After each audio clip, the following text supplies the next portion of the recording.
बंटी कबूतर और टुनटुनी सब्जियों की खेती किया करते थे। उनके घर के बाहर उनका छोटा सा खेत था। इस बार तो आपने बहुत सारी अलग अलग सब्जियां लगाई हैं। हाँ टुनटुनी, इस बार मैंने पहली बार कद्दू की सब्जी लगाई है। जब सारी सब्जियां आ जाएंगी तो हमें अच्छा खासा मुनाफा होगा। हाँ, लेकिन पहले हमें इन पौधों का अच्छे से ख्याल रखना होगा। हाँ, वो तो रखेंगे ही। मैं और आप कोशिश करते रहेंगे। टुनटुनी और बंटी कबूतर मिलकर अपनी सब्जियों के खेतों का बहुत अच्छे से ख्याल रखते थे। उनके खेत ही उन दोनों की कमाई का जरिया थे। धीरे धीरे उनके पौधों में सब्जियां लग गई। ये देखकर वो दोनों बेहद खुश थे। लेकिन एक दिन टुनटुनी ने देखा कि घर का सारा राशन खत्म होने की कगार पर है। अजी सुनते हो, सारा राशन खत्म होने वाला है। आज आखिरी बार खाना बनाऊंगी। अच्छा, कोई बात नहीं, कल कुछ सब्जियां तोड़कर बाजार में बेच दूंगा, ठीक है? उस रात टुनटुनी और बंटी कबूतर सो गए। तभी तेज बारिश शुरू हो गई। बारिश के साथ तेज आंधी भी शुरू हो जाती है। मौसम अपना कहर बरसा रहा था। तभी एक बिजली की आवाज सुनकर टुनटुनी की नींद खुल गई। उसने बरसात की आवाज सुनी और अपने पति को उठाने लगी। अजी उठिए, उठिए, बाहर आंधी तूफान आया है। क्या? हाँ, आवाज सुनिए। जब बंटी कबूतर डाल पर आकर देखता है, तब तक तेज आंधी से सारे पेड़ पौधे उखड़ चुके थे। टुनटुनी, सारे पौधे उखड़ चुके हैं। हे राम! आप पहले अंदर आइए। बंटी कबूतर घर के अंदर आया और उसने दरवाजा बंद कर दिया।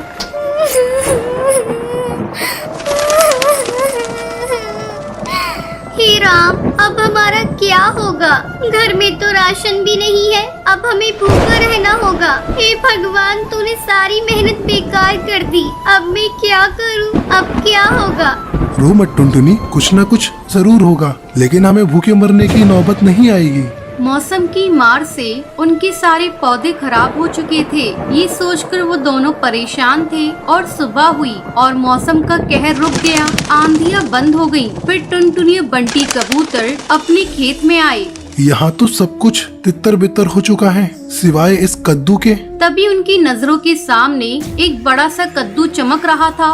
मैं सोच रही हूँ, इसे बेचकर ज्यादा पैसे तो नहीं मिलेंगे। क्यों न हम इसे घर में ही रखें। कम से कम इसकी सब्जी बनाकर कुछ रोज हम दोनों का पेट तो भर सकता है। हाँ, तुम सही कह रही हो टुनटुनी, चलो इसे अंदर ले चलते हैं। बंटी कबूतर ने उस बड़े से कद्दू को उठा लिया और दोनों घर के अंदर चले गए। बंटी कबूतर ने कद्दू को रसोई में रख दिया। मुझे चाकू देना टुनटुनी। टुनटुनी ने बंटी कबूतर को चाकू दिया और जैसे ही बंटी कबूतर ने उस बड़े से कद्दू को चीरा तो उसमें से चिड़िया के बच्चे की रोने की आवाज आने लगी। ये क्या? आप आराम से चीरिए। बंटी कबूतर ने आराम से कद्दू को चीरा तो उसके अंदर उन्हें एक छोटी सी चिड़िया की बच्ची दिखी। है, ऊपर वाले कद्दू में ये बच्चे कैसे आ गई? ये कुदरत का करिश्मा है। हाँ, लगता है इसे भूख लगी है। इसके लिए थोड़ा दूध ले आऊं, पर घर में तो दूध भी नहीं है। एक काम करती हूँ, पड़ोस की हरी काकी से ले आती हूँ। जब तक आप इसे संभालिए। टुनटुनी दूध लेने पड़ोसन के घर चली गई और यहाँ बंटी कबूतर चिड़िया के बच्चे को देखने लगा। भला कद्दू के अंदर ये चिड़िया का बच्चा कैसे आ गया? लगता है ये कोई मामूली चिड़िया नहीं है, जरूर ये करिश्माई है। कुछ देर बाद टुनटुनी दूध लेकर आ गई। टुनटुनी ने जैसे ही बच्ची को दूध पिलाया, वैसे ही उसके पंखों से सोने के सिक्कों की बारिश होने लगी। सोने के सिक्के देखकर बंटी कबूतर और टुनटुनी दोनों हैरानी में पड़ गए। कहीं ये ख्वाब तो नहीं? नहीं, ये सब हकीकत है। ये चिड़िया कोई आम चिड़िया नहीं है, ये जरूर कोई जादुई चिड़िया है। अब हमें क्या करना चाहिए? हमें इसका अच्छे से ख्याल रखना चाहिए। जब तक इसके माता पिता नहीं मिल जाते, अब तक हम गरीब थे, लेकिन इतने सारे सोने से हम अमीर बन गए हैं। तो अब हमें गरीब पक्षियों की मदद करनी चाहिए। आप बिल्कुल सही कह रहे हैं। गरीबी की तकलीफ क्या है वो हमें ही पता है। टुनटुनी और बंटी कबूतर ने उस चिड़िया का बहुत अच्छे से ख्याल रखा और सोना बेचकर मिले हुए पैसों से दोनों ने गरीब पक्षियों की मदद करना शुरू कर दिया। वो दोनों रोज जंगल के गरीब पक्षियों को खाना बांटा करते थे। ऊपर वाला तुम्हें हमेशा बरकत दे। शुक्रिया कालू कौवे, शुक्रिया। टुनटुनी और बंटी कबूतर गरीब पक्षियों की मदद करके अपना जीवन खुशी खुशी बिताने लगते हैं।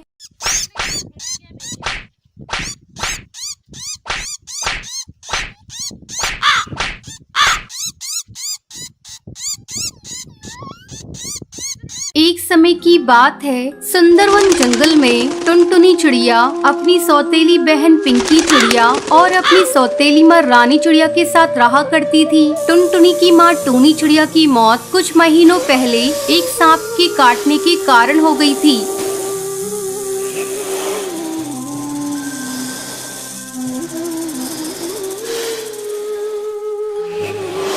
तब बंटी कबूतर एक विधवा चिड़िया से शादी कर लेता है। पिंकी चिड़िया उसी की बेटी थी। पिंकी चिड़िया टुनटुनी पर बहुत अत्याचार करती थी। एक दिन टुनटुनी खाना पका रही थी, तभी पिंकी वहाँ आती है और टुनटुनी से कहती है, मैंने तुझसे चाय मांगी थी, तूने अभी तक मुझे चाय नहीं दी। दीदी ये देखो, मैं चाय ही बना रही हूँ, जैसे ही चाय उबल जाएगी मैं आपको लाकर देती हूँ। थोड़ी देर बाद टुनटुनी चाय लाकर पिंकी को देती है। चाय पीते ही पिंकी टुनटुनी पर चिल्लाने लगती है, ये तूने चाय कैसी बनाई है? इसमें तो चीनी बिल्कुल नहीं है, ले इसे तू ही पी ले। इतना कहकर वो उस चाय के प्याले को फेंक देती है। पिंकी चिड़िया का गुस्सा देखकर टुनटुनी रोने लगती है।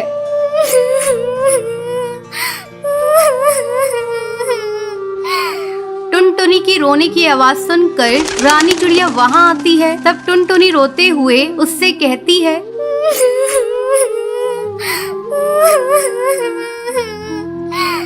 माँ ये देखो, दीदी ने सारी चाय फेंक दी। आहा, टुनटुनी तू मेरी बेटी की शिकायत मुझसे मत किया कर, चल अब चल कर सफाई कर। टुनटुनी को पूरा घोंसला साफ करना पड़ता है। दिन भर काम करने के बाद टुनटुनी रात को अपने घोंसले में जाती है और अपनी माँ की तस्वीर के सामने फूट फूट कर रोने लगती है।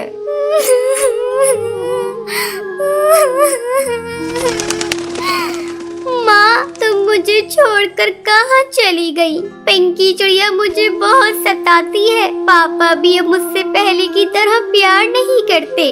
वो रोते रोते सो जाती है। अगले दिन पिंकी चिड़िया स्कूल जाने के लिए तैयार हो रही थी। अरे महारानी, मेरा स्कूल ड्रेस कहाँ है? तूने प्रेस तो कर दिया है ना? पिंकी की चिल्लाने की आवाज सुनकर टुनटुनी वहाँ आती है और कहती है, नहीं दीदी, कल मेरा हाथ रोटी बनाते समय जल गया था, इसलिए मैं प्रेस नहीं कर पाई। तू खा खा कर मोटी हो गई है, तुझे चर्बी चढ़ गई है, अब तुझसे कोई काम नहीं होता। माँ इसे अभी इसी वक्त घर से बाहर निकालो, अब ये हमारे किसी काम की नहीं। तब रानी चिड़िया पिंकी से कहती है, बेटा अगर हम लोगों ने इसे घर से बाहर निकाल दिया तो इसका बाप हम लोगों को भी घर से निकाल देगा। इसका दूसरा इलाज है मेरे पास। इसी तरह कुछ दिन गुजर जाते हैं। अब रानी चिड़िया टुनटुनी को खाने के लिए बहुत थोड़ा सा खाना देती थी। धीरे धीरे टुनटुनी कमजोर होती जा रही थी। एक दिन रानी चिड़िया टुनटुनी से कहती है, टुनटुनी जा कुएं से पानी भर ला, पीने का पानी खत्म हो गया है। माँ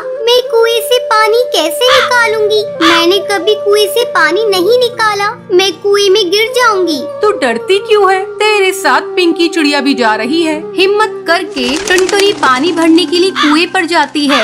जैसे ही वो कुएं से पानी निकालने लगती है, पिंकी चिड़िया उसे कुएं में धक्का देने के लिए जाती है। पिंकी चिड़िया का बैलेंस बिगड़ जाता है और वो कुएं में गिर जाती है। मुझे बचाओ, मैं डूब जाऊंगी। मुझे बचा ले टुनटुनी, मैंने तुझ पर बहुत अत्याचार किए हैं टुनटुनी, मुझे माफ कर दे, मुझे बचा ले किसी तरह से। दीदी तुम चिंता मत करो, ये रस्सी जल्दी से लो और ऊपर आ जाओ। पिंकी चिड़िया रस्सी पकड़कर कुएं से बाहर आ जाती है। उस दिन के बाद से दोनों बहनें खुशी खुशी रहने लगती हैं।